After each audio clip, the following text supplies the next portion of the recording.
clap. Merci. C'est good. Kemmler, bonjour. Salut. T'es auteur, t'es interprète, t'es un artiste 360, t'es père de famille aussi, Oui. et surtout t'es un homme vrai. Gentil. Et c'est pour ça que j'ai voulu te recevoir aujourd'hui dans Invisible. Est-ce que tu connais un petit peu le principe de cette émission ? J'aimerais voir. J'ai pas voulu En trop savoir plus. en savoir plus. J'ai regardé évidemment rapidement. Ce qui avait été fait. Ouais, exactement ce qui a été fait, mais ouais, je suis curieux. On parle de santé mentale, mais tu vois, la santé mentale, pas dans le pathos, pas dans le drama, vraiment on dédramatise un peu la thématique, on stoppe les filtres, on stoppe les tabous, et on parle de notre vrai soi. Et aujourd'hui, j'aimerais que tu parles de ton vrai toi, qui est vraiment Kemmler en face de moi. Donc bienvenue chez toi, Kemmler. Bah merci, c'est gentil. C'est plus grand que chez moi. Ouais, c'est vrai. Carrément. Si j'ai vraiment tenu à ce que ce soit toi, mon invité, c'est parce que je trouve que tu es un artiste un peu à part entière. Tu es très vrai dans tes textes, tu caches pas du tout qui tu es. Et quand on écoute tes sons, quand on lit tes textes, on voit que... en fait, on a l'impression d'accéder à ton journal intime. T'as pas envie de plaire, t'as envie de t'exprimer. Ouais, c'est exactement ça. En vrai, je pense que tu mets du temps de toute façon à être en accord avec toi-même. Que le côté artiste et le côté perso soient assez similaires en vérité. Ouais. Et petit à petit, en fait, en grandissant, en évoluant, je me suis dit que déjà que c'était la meilleure manière d'évoluer sans tricher, c'est de raconter ce que tu vis. Après, le côté, on va dire que le côté négatif de ça, c'est de devoir un minimum espacer les projets, parce que tu as besoin de vivre d'autres trucs Ouais. pour pas raconter 100 fois la même chose. Mais en tout cas, moi, c'est comme ça que j'ai trouvé mon équilibre. Et est-ce que la musique et tes textes, c'est un petit peu ta thérapie à toi ? Ouais, en vrai, ça fait un peu cliché de dire ça, mais oui, parce que je suis quelqu'un de base qui fait beaucoup de vannes. Je suis toujours celui qui fait le plus de vannes dans mon groupe d'amis ou dans ma famille. Et je suis pas quelqu'un en général qui parle de tristesse et de sentiments. Et puis la musique, ça me sert vraiment à être un exutoire et à faire ce que je fais pas dans la vie de tous les jours. Donc ouais, ça me sert de fou. Ce qui est frappant, et vraiment, moi, je trouve ça assez même flagrant, c'est que tu as une facilité à dévoiler tes mots MAUX dans tes mots MOTS dans tous tes titres. Donc, ça veut dire que tu t'adresses à des millions de personnes. Et pourtant, en face à face, tu as peut-être plus de mal à le dire. Et tu le dis dans un son qui s'appelle Moi aussi. D'ailleurs, est-ce que tu penses à la mort aussi ? Est-ce que tu raconterais ça ni à tes potes, ni à ton psy ? Ouais. Donc, j'ai vraiment l'impression qu'il y a cette dualité. Ouais, je crois pas avoir assez de recul pour caractériser un clown triste ou autre chose. En fait, je le fais assez machinalement, c'est devenu très machinal. Le fait d'écrire pour les autres, ça m'a aussi beaucoup aidé à, à plus extérioriser, parce que quand tu tombes sur des artistes qui ont envie de plus raconter leur vie, tu te dis que il y a peut-être un intérêt à le faire et ça aide. En tout cas, moi, ça me fait être, je pense, moins torturé dans la vie de tous les jours, le fait de pouvoir l'exprimer. Et il y a plein de gens qui peuvent pas l'exprimer, ou du moins qui peuvent l'exprimer textuellement, mais le fait d'avoir une caisse de résonance, d'avoir des gens qui écoutent ça et qui peuvent y répondre, je pense que c'est plus ça qui aide que juste de l'écrire. Et quand tu écris pour les autres, tu arrives à faire une distance avec ce que tu es, ce que tu as vécu, ou est-ce que tu crées quand même un lien, ce qui t'aide à écrire et à trouver de l'inspiration ? Je crois que ça dépend du thème. Si c'est un thème que tu as vécu, évidemment, tu vas t'en inspirer, etc. Mais quand tu travailles avec des artistes où pour le coup, c'est des gens qui veulent se dévoiler et qui te racontent un petit peu une part de leur histoire, et si c'est quelque chose que tu n'as pas vécu, alors là, tu dois plus être dans l'écoute que dans le ressentiment et dans ce que toi, tu ressens. Mais ouais, c'est un travail très différent, parce que t'as pas le côté de l'ego de l'artiste qui est très présent en tout cas moi, dans Kemmler. D'accord. C'est hyper présent, et ça, je l'ai pas du tout en tant qu'auteur. Et comment ça se passe ton processus de création ? J'ai vu dans une interview que tu avais dit, il fut un temps où j'avais besoin de boire pour écrire, pour extérioriser. Est-ce qu'aujourd'hui tu as encore ce besoin-là, ou est-ce que ça sort en fonction de... Enfin voilà, quand tu ressens quelque chose, tu l'extériorises ? Franchement, j'en ai plus besoin, mais je pense que c'est plus par rapport au travail. Plus tu travailles, plus tu crées des méthodes d'écriture, des façons de penser, des cheminements, en fait, pour arriver à la bonne phrase, à la bonne rime, à la bonne réflexion. Après, c'était peut-être aussi, euh, c'était peut-être simplement mental. C'est même pas sûr que j'avais besoin de ça. J'avais l'impression en tout cas d'en avoir besoin, mais c'était peut-être pas le cas. Parce que ça faisait baisser les filtres et te désinhiber un petit peu. Ouais, moi je suis quelqu'un de très réservé. Ça veut dire que si je me pointe en soirée, si je connais pas les gens, je vais rester dans mon coin. Et le fait d'avoir un petit peu de notoriété aujourd'hui, avant les gens ils disaient que j'étais introverti. Maintenant les gens ils vont dire que ouais, il se la raconte un peu. Parce D'accord, qu'il est dans son coin, il parle à personne. ok. Mais c'est que j'ai pas le truc d'aller vers les gens. C'est très difficile pour moi. Alors que si je bois, je suis beaucoup C'est plus plus à l'aise avec facile. ça. Ouais. D'accord. Beaucoup de personnes le pensent aussi et le ressentent. Et il y a une thématique, moi, qui me frappe aussi beaucoup dans tes sons, c'est la thématique de l'amour, mais amoureux. Hmm. Donc, c'est vrai que tu as vécu pas mal de choses dans ta vie, notamment la Ouais. séparation avec la maman de ta fille. Ouais. Est-ce que. Et non, tu vois, je tiens même à rajouter que c'est pas forcément de l'amour fleur bleue, pas du tout. Ça peut être de l'amour destructeur, t'emploies des mots un peu crus Ouais. même. Est-ce que c'est vraiment quelque chose qui te fait souffrir? L'amour amoureux, c'est quelque chose qui te hante même parfois? Je pense que c'est un petit peu la quête de la vie de tout le monde en fait. Donc je crois qu'on peut le raconter de mille façons Ouais, différentes. Je crois que je l'ai vécu de mille façons différentes et les personnes avec qui j'ai été de la même façon. Et puis tout le monde en fait. À 10 ans, à 80 ans, qu'on soit le plus grand voyou de la planète ou la personne la plus fragile de la Terre, en fait, il y a toujours ce sentiment d'amour dont on a besoin et qui régit un petit peu nos vies. Donc j'essaie de le raconter de cette manière-là. Donc oui, des fois je l'ai vécu très crûment et très durement. Des fois j'ai l'impression que la personne avec qui j'étais le vivait comme ça. Donc forcément, ce qui est visible, c'est plus facile à raconter. Et ouais, j'essaie, quand j'écris, de mélanger un petit peu les choses que j'ai ressenties, les choses que j'ai observées. Et ça devient vraiment inconscient d'observer. C'est mon subconscient qui observe. Je me dis pas, ok, je vais regarder mes deux potes en couple se détruire hmm, et voir ce que je peux écrire. C'est juste que c'est ma vision des choses. Ça veut pas dire que c'est une vision réelle de ce qui se passe. Mais en tout cas, c'est comme ça que je le visualise. Et tu penses qu'être aimé, c'est indispensable pour sa santé mentale? Euh, alors, je pense que oui. Amoureusement, je pense que non. D'accord. Pourquoi? Mais parce que je crois pas que... En tout cas, moi, je vis une période actuellement où j'ai pas besoin d'affection ou de sentiments amoureux, de recevoir un D'accord. sentiment amoureux. Euh, mais je pense qu'à des périodes de ma vie, j'en avais vraiment besoin. Donc, dans toute une vie, évidemment, je pense qu'il y a un vrai intérêt, mais je crois pas tout le temps. Et je pense que l'amour, tu le reçois aussi de ta fille. Parce que Ouais, c'est vrai que tu es devenu père, c'est quand même le rôle de ta vie. ouais, Et tu disais que tu avais une angoisse, et certainement la plus grosse angoisse de ta vie, c'est que ta fille grandisse. ouais, Est-ce que, grandisse trop vite en tout cas, évidemment, ouais. est-ce que le fait d'être devenu père, ça t'a changé, ça a changé ta façon de voir les choses, d'appréhender la vie, ça a peut-être rajouté des angoisses, ça t'en a enlevé certaines? Qu'est-ce que Ouais, ça a, enfin, qu'est-ce que ça t'a procuré? moi, ça a vraiment, vraiment changé ma vie. Déjà, il y a un truc, c'est que je te disais de ne pas avoir besoin d'affection et de ne pas avoir besoin d'amour amoureux. Parce que j'ai l'impression que ma fille, en termes d'affection et en termes de ce qu'elle me donne comme amour, ça me comble, ça me suffit amplement. Je vais pas en chercher ailleurs, j'en ai pas besoin. Et aujourd'hui, j'ai une telle relation avec ma fille et ça me permet tellement d'être épanoui de ce côté-là que ça me permet aussi de me concentrer beaucoup plus sur mon travail. Donc le côté amoureux, ben, ça pollue pas en fait Hmm. euh, le fait de travailler, le fait et ma réflexion professionnelle. Et ouais, en fait, moi j'ai juste besoin en tout cas actuellement, j'ai juste besoin de l'amour de ma fille, le reste, j'en ai pas besoin. Est-ce que tu penses qu'elle a ramené une pièce d'un puzzle qui était peut-être pas encore construit et qu'elle t'a fait peut-être redécouvrir quelque chose ou en toi même? Qu'est-ce que Ouais, tu as appris depuis que t'es père? bah déjà, je pense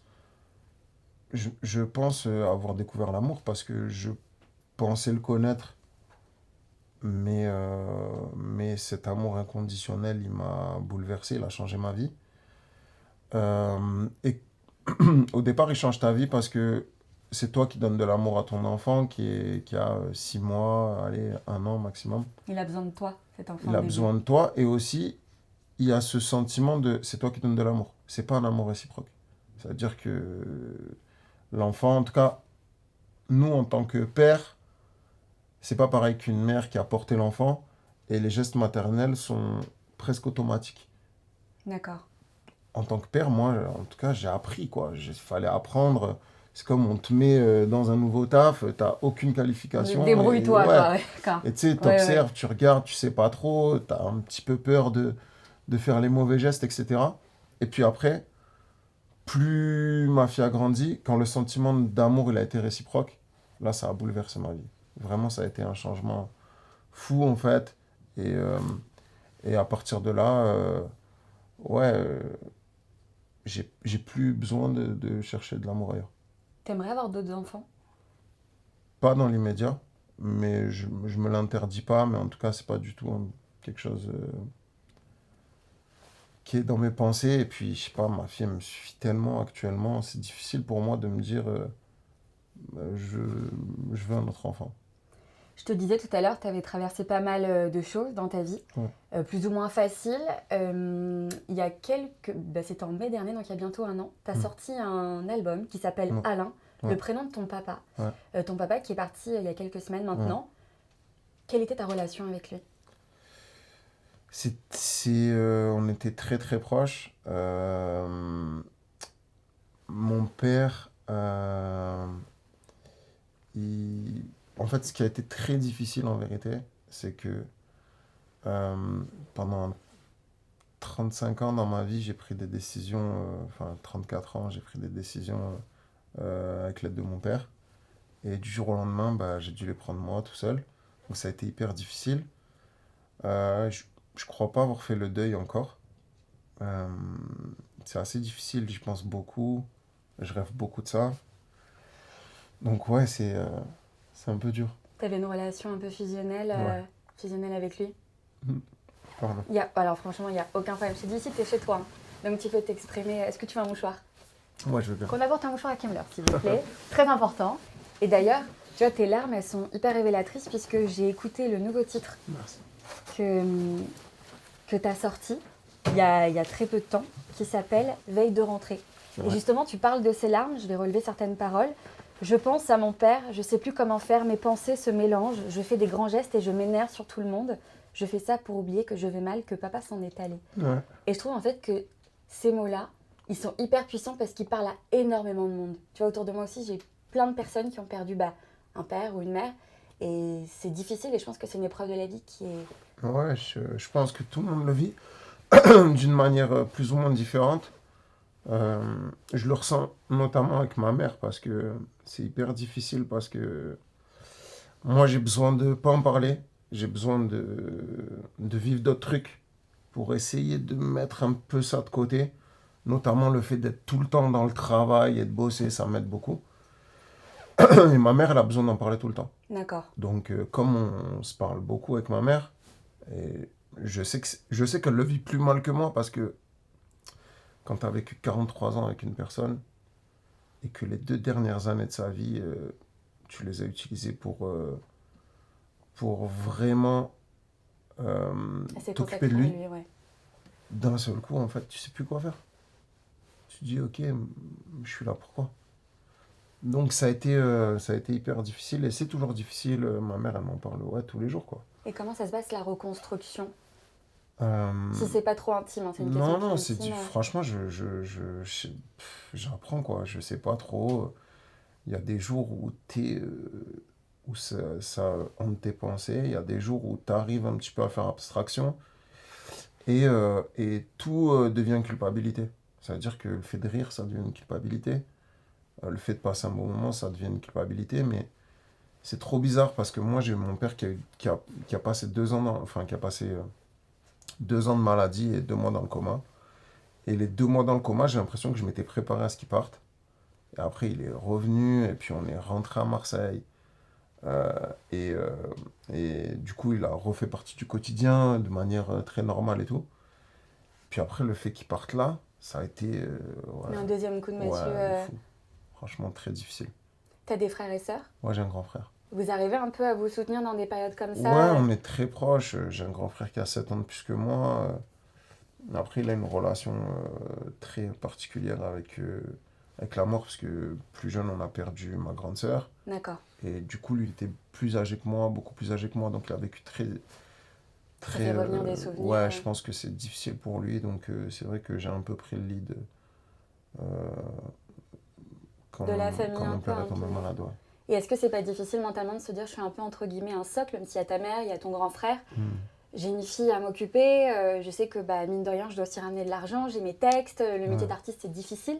Est-ce qu'au quotidien tu arrives un petit peu à te poser et à te dire ok bon qu'est-ce que je fais, comment je me sens, est-ce que tu arrives à te dire, enfin à te poser la question de comment tu vas?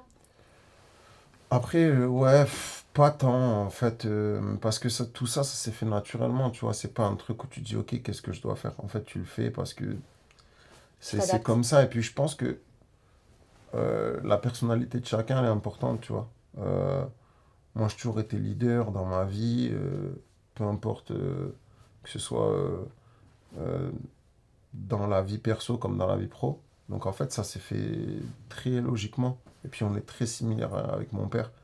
C'est-à-dire que bah, il a toujours été comme ça. Et plus jeune, on était. Enfin, on se disputait. Mon père, il m'engueulait beaucoup, mais parce qu'on a vraiment. On est pareil, quoi. On a un D'accord, ouais caractère d'accord. assez similaire. Et du coup, ouais, moi, je prends exemple en fait sur ce qu'il a fait, et comment il a pu gérer une famille et, une vie, quoi. Et est-ce que tu as eu besoin, ou peut-être que tu l'as fait d'aller voir un psy? Bah, il y a un moment où je l'ai fait. J'ai fait 3 séances. À quel moment? Je pense qu'on était. Je dirais que c'était il y a 6 ou 7 mois, je pense. Pourquoi tu as ressenti ce besoin-là de... Bah, en fait, je me suis dit, ok, peut-être que c'est le moment. Parce que, ouais, je me sentais pas bien. Je me sentais pas très bien, mais je pense que j'avais pas je me posais pas les bonnes questions. D'accord. C'est-à-dire? Euh, je crois que j'y suis allé parce que je me suis dit, ok, il va falloir que je parle et on va voir. Peut-être que c'est ça la solution pour que je me sente un peu mieux. Je faisais un peu des crises d'angoisse et des trucs comme ça. Et au final, ça n'a pas matché, quoi. Ça n'a pas du tout matché, mais peut-être que j'avais pas les bonnes. Je me posais déjà. À ce moment-là, je me posais pas les bonnes questions, je pense. D'accord. J'avais pas le recul nécessaire sur ma situation, savoir pourquoi ça allait pas. Et peut-être que ça a joué. Et puis, un truc un peu bête, mais déjà j'ai pris le ou la psy qui était le plus proche de chez moi. Parce que je me suis dit, il faut que le temps du trajet ne change pas d'avis. D'accord, ok. Donc en fait j'ai Ça, pris le plus ça c'est proche. drôle. D'accord, c'est intelligent. Et je suis allé. Et puis, je sais pas, c'était une personne qui était plus jeune que moi. Ça m'a un peu dérouté. Ok. J'avais l'impression que sa façon de parler m'infantilisait un peu, donc j'ai eu Il du... n'y a pas eu ce feeling. Mais c'est Ouais, hyper important d'avoir ouais. quelqu'un. Enfin, moi, je sais que je vois une psy depuis bientôt un an. Et moi, j'ai adoré parce que j'ai matché avec elle enfin, dans sa personnalité. Et au contraire, elle ne te prend pas de haut, elle essaye de te comprendre. Et c'est vrai qu'il faut trouver la bonne personne Non, mais je dis pas et qu'en plus, je en dis avoir pas le que... besoin. Ouais, je dis pas que c'était pas une bonne Mais psy en peut-être pour plus. toi. Ouais, mais en fait, je pense qu'on n'était pas compatibles, quoi. Et toi, tu dois beaucoup analyser, je pense, la personne en C'est face ça de qui est toi. Ouais, je pense problématique que c'est aussi. ça. Ça, c'est problématique et j'ai essayé de m'enlever ça. Mais ouais, non, je me disais, ouais, ok, ce qu'elle me raconte, j'ai l'impression qu'elle m'infantilise. Qu'elle me raconte, j'ai l'impression que ça, je l'ai déjà analysé. D'accord, ouais. Et je me suis pas senti, je me suis dit, bon, ok, payer 3 fois 80 balles pour Ouais, pas apprendre grand-chose, franchement, je préfère non, je l'utiliser ailleurs. comprends. Et tu pourrais y retourner ou est-ce que tu penses que ta thérapie, c'est toi qui la gère parce que ça, chacun se gère et Ouais, trouve pour ses... l'instant, je me dis, ça va comme ça. Peut-être un jour, je prendrai la décision de le faire. Mais en tout cas, actuellement, Tu je te me dis gères. que, ouais, ça va, je me gère. Et donc, je te parlais de ton dernier titre, Veille de rentrée. Tu racontes tout ce qui s'est passé depuis ces derniers mois. C'était quoi ta vie? C'était quoi la vie de Kemmler? Je sens qu'il s'est passé tellement de choses, que ce Ouais. soit avec les femmes, que ce soit dans ta vie perso, évidemment, dans ton travail. Mhm. Comment tu pourrais résumer ces derniers mois qu'est-ce qui se passait dans ta tête, quoi? Bah, moi, j'ai été en couple pendant 10 ans, donc là, forcément, c'est un changement assez Ouais, grand. Il y a ma fille au milieu, donc en plus, c'est un immense changement. J'ai appris à devenir père et à devenir père célibataire après, ce qui est assez différent, mais on je n'en le parle dis pas dans... assez des pères célibataires, Ouais, d'ailleurs. mais en fait, je le dis dans ce texte. Euh, je suis meilleur père depuis que je suis célibataire, quoi. Et je m'en suis rendu compte, mais c'est un constat qui me fait mal aussi, de me dire Pourquoi? ça. Parce que je pense que quand quand tu es célibataire, tu peux plus t'appuyer sur une autre personne. C'est-à-dire que en fait, quand tu es avec ta fille, tu es avec ta fille. C'est ça qui m'a fait faire ce choix de faire à peu près une semaine à Marseille et une semaine à Paris. Je voulais, au moment où je suis avec ma fille, je veux pas être sur mon téléphone, travailler, je veux m'occuper de ma fille. Donc, ça fait que quand je suis à Paris, je dois travailler 2 fois plus, parce que je D'accord. rattrape la semaine qui vient de se passer. Mais par contre, quand je suis à Marseille, c'est focus avec ma fille. Donc ça a été un énorme changement. Le fait de me dire que voilà, ben, j'avais pas besoin, enfin, je ressentais pas le besoin de voir des femmes, et que c'était pas un truc qui m'animait, en tout cas pour le moment. Donc ouais, ça a été, ça, forcément, ça a dû faire son chemin dans ma tête, quoi. Tu te poses des questions, tu te dis pourquoi j'ai envie de voir personne. Euh, je suis quelqu'un de très solitaire, mais sauf que ça faisait peut-être 6 ou 7 ans que je vivais avec quelqu'un. Donc tu te retrouves à nouveau dans la solitude. J'ai été hébergé par un pote pendant 1 an à Paris. Finalement, j'ai pris un appart à Paris. Donc, désolé, hein, Il n'y j'ai a mon aucun téléphone souci. qui fait que sonner. T'es très demandé, Kimler, c'est pas grave. Non, mais donc ouais, en fait, forcément, petit à petit, bah, tu te poses un milliard de questions. Il y a tout qui se mélange dans ta tête. Tu sais pas trop quel est ton rôle, quelle est ta place. Tu as l'impression de redevoir faire ta place euh, de ta vie perso. Ce qui est assez déroutant, je trouve. En fait, ouais, c'est comme si, donc après la séparation, tu t'étais entre guillemets perdu. Enfin, en même temps, tu as dû recréer une vie Ouais, et là, tu réapprenais à marcher. ouais, Et donc, c'est tu as ça. trouvé des bases. Mine de Ouais, rien, c'est un travail qui prend du temps, mais c'est bien. La reconstruction, ça fait partie de la vie et de fou. comme s'il y avait une nouvelle page qui s'ouvrait à toi et je trouve ça super beau. Ouais, mais je pense que ouais, ça a été difficile. Après, bah, comme il y a aussi la perte de mon père, Ouais. ça a un petit peu tout chamboulé dans la famille. Non, franchement, ça a été 10 mois qui ont été assez intenses. Et au final, ouais, je me suis retrouvé là. Alors, je suis très conscient de ce que les gens qui aiment ma musique, ou du moins une grande part, attendent de moi. Et évidemment, c'est des morceaux un peu plus doux, etc. Mais je ne me voyais pas revenir de cette manière-là parce que ça ne correspondait pas à mon état d'esprit actuel. Ça allait pas être sincère, quoi. Ouais, en fait, j'avais besoin d'un titre comme ça, d'extérioriser tout ce que j'avais extériorisé. Et après, de revenir sur ma route musicale que j'aime aussi autant. Mais c'est juste que j'avais besoin de ça, quoi. Et parler de santé mentale dans le milieu artistique, c'est de plus en plus facile, mais parler de santé mentale dans un milieu qui est un peu le tien, plus urbain, est-ce que c'est encore tabou? Non, je crois pas, parce que je crois qu'il y a des artistes qui ont démocratisé ça. Je pense à Orelsan, notamment. DC's aussi, beaucoup. Oui, C'est des gars qui ont vraiment euh, enlevé ce côté hyper viril, devoir macho, être macho ouais. un petit peu dans le rap et tout. Donc aujourd'hui, je crois pas qu'il y a un vrai problème avec ça. Il y a beaucoup d'artistes qui le font. Des artistes connus, moins connus, en vogue, moins en vogue, peu importe. En vrai, aujourd'hui, je crois pas que ce soit. Il y a trop de niches dans le rap aujourd'hui pour pas Ouais, ouais. trouver la sienne. Et tu penses que vous avez quand même un rôle, entre guillemets, de guide face aux personnes qui vous écoutent ou vous avez besoin... Enfin, mine de rien, quand tu es éduqué, tu reçois l'éducation de tes parents, de l'école, et la musique aussi éduque Bien d'une sûr. certaine manière. Donc, est-ce que dans tes paroles, tu te dis, bah, tiens, je vais penser à la personne qui va recevoir ces paroles, je sais que ça peut l'aider. Ouais, je l'ai appris un petit peu à mes dépens. Ça veut dire que je ne l'ai pas fait dans ce but-là au départ. Et quand j'ai commencé à parler de ma vie, etc., et avoir de plus en plus de retours de gens qui te disent, putain, c'est ce que je vis, moi je l'ai senti comme ça, un texte qui n'était pas écrit pour... ça m'est arrivé d'écrire des textes d'amour qui ont été ressentis pour l'amour d'un frère ou l'amour d'une sœur. Très... en fait, chacun C'est fait son subjectif, propre... ouais. Ouais, chacun a son propre sentiment, en vérité. Euh, Donc oui, je m'en suis rendu compte. Maintenant, je le sais qu'il y a beaucoup de gens qui m'écoutent pour ça, etc. Mais pareil que ce que je t'ai dit, tu vois, ça influe pas dans ma façon d'écrire. Je pense que quand on n'écrit pas pour les bonnes raisons et qu'on triche un peu, ça se ressent et ça marche pas. Et qu'est-ce que tu dirais, parce que je pense qu'il y a beaucoup de personnes qui t'écoutent, tu le disais, qui vivent aussi des moments très compliqués. Mine de rien, la santé Mm. mentale, c'est ultra important. Et quand on regarde les statistiques, bah, je pense qu'il y a au moins une personne sur trois qui t'écoute qui va peut-être pas forcément bien.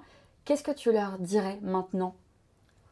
Euh, c'est assez difficile parce que je me suis rendu compte, bah là, il y a 3 jours, je crois, j'étais en concert à Avignon.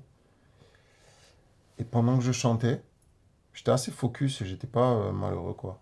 Et j'ai vu une jeune fille qui pleurait et ça m'a mis mal. Et je me suis dit, j'ai toujours ce sentiment, et je le dis dans un morceau qui s'appelle putain, j'ai même plus le titre de ce morceau, mais je dis, ça me rend triste de voir de voir des gens tristes. Donc ça me rend triste de voir des gens tristes, ça me rappelle que je le suis aussi. Hmm. Et en fait, j'ai toujours ce sentiment, quand je raconte des choses tristes, j'arrive à faire un petit peu l'écart et à avoir le recul nécessaire pour me dire, ok, j'étais triste quand je l'ai raconté, faut pas que je sois triste à chaque fois que je le chante, mais de voir des gens qui le ressentent de cette manière-là, d'une manière vraiment mélancolique et assez malheureuse, ça me rend triste. Il y a un effet miroir. Ouais, complètement. Et qu'est-ce que tu leur dirais? Bah, je leur dirais que c'est le constat que j'ai fait de la vie, c'est qu'on s'habitue à tout. Et c'est assez triste de dire ça, mais je crois que c'est vrai, on s'habitue à tout, même aux trucs les plus terribles. Je dis pas qu'on guérit, mais en tout cas, on s'y habitue. Et c'est le temps qui fait les choses. Je pense, ouais. Et dernière question, euh, disons qu'à côté de moi, il y a Kemmler Ouais, en 2000. Kemmler, il a ouais. 10 ans. Mhm. Qu'est-ce que tu lui dirais à ce Kemmler? Ben, en vrai, si je prends même le Kemmler de 2004, peut-être parce que j'ai Tu commencé à commençais la rapper musique, ouais, en ouais. 2004, je dirais que les réseaux sociaux, ça a bien l'aider. Parce que je pense que c'était tellement impensable à l'époque de percer. Moi, c'était vraiment. Enfin, c'était pas un but de vie, quoi. Je me dis, c'est impossible. Faut signer en maison de disque, machin. Faut que les gens ils te voient, que tu fasses une tonne de concerts et tout.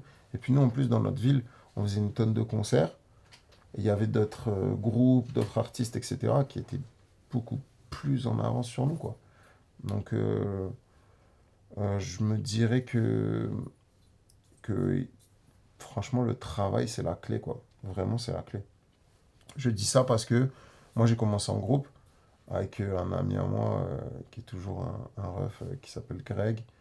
Et, et on n'avait pas les mêmes objectifs de vie. Greg, déjà, c'était quelqu'un qui réussissait tout le temps dans tout. C'est-à-dire qu'il faisait un entretien d'embauche, il était pris. D'accord. Il avait toujours ce truc où il C'est le brillait de copain qui fou. réussit à chaque fois. Quand Ouais, on il a toujours un, réussissait, c'est lui, il ok? réussissait grave. Et, euh, et il avait en fait, ses oncles rappaient. Donc lui, quand on a commencé à rapper, il rappait 100 fois mieux que moi. D'accord. C'est, c'était vraiment... les gens, ils se disaient, mais pourquoi tu rappes avec lui, quoi? Hmm. Et en fait, ça me frustrait tellement, pas par jalousie, parce que c'était mon ref, et on est toujours des refs, mais parce que je me disais, ok, je peux pas être en dessous comme ça. Et je l'étais, hein. Pour le coup, je l'étais. Sauf que lui, c'est quelqu'un qui s'en foutait, il faisait du rap pour kiffer, quoi. Et moi, je me disais, faut que je travaille et T'avais que la ce soit... niaque et Ouais, et c'était... en fait, petit à petit, euh, on va dire que j'ai petit à petit cassé des barrières jusqu'à arriver à un moment où je bossais avec quelqu'un qui m'a dit ah ben là, t'en as ton plafond de verre. Et pareil, ça m'a créé une espèce de frustration à me dire je peux pas accepter qu'on me dise ça. Et je l'ai cassé aussi. Et en fait, je crois que la vie, elle est tout le temps. En tout cas, moi, je la vis de cette manière-là. Les gens qui me sous-estiment ou qui me négligent ou qui me méprisent un peu, ça me donne vraiment envie de faire mieux. Je me dis pas, ah ouais, putain, c'est vrai et tout. Je me dis, ok, peut-être qu'il le pense. Je dis pas qu'il dit ça pour être méchant, tu vois. Hmm.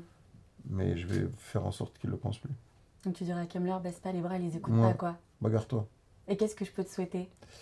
Bah, de continuer à, à grandir euh, ma vie Aussi bien, d'artiste. ouais. Ouais. Et, et de continuer à être un bon père. Je pense que c'est le plus important, en tout cas dans ma vie. Et voilà, si j'ai ces deux trucs et la santé, T'as on tout est ce qu'il te top. faut. Ouais. Merci beaucoup, Kemla. Merci beaucoup. J'étais ravie de te revoir. Moi aussi.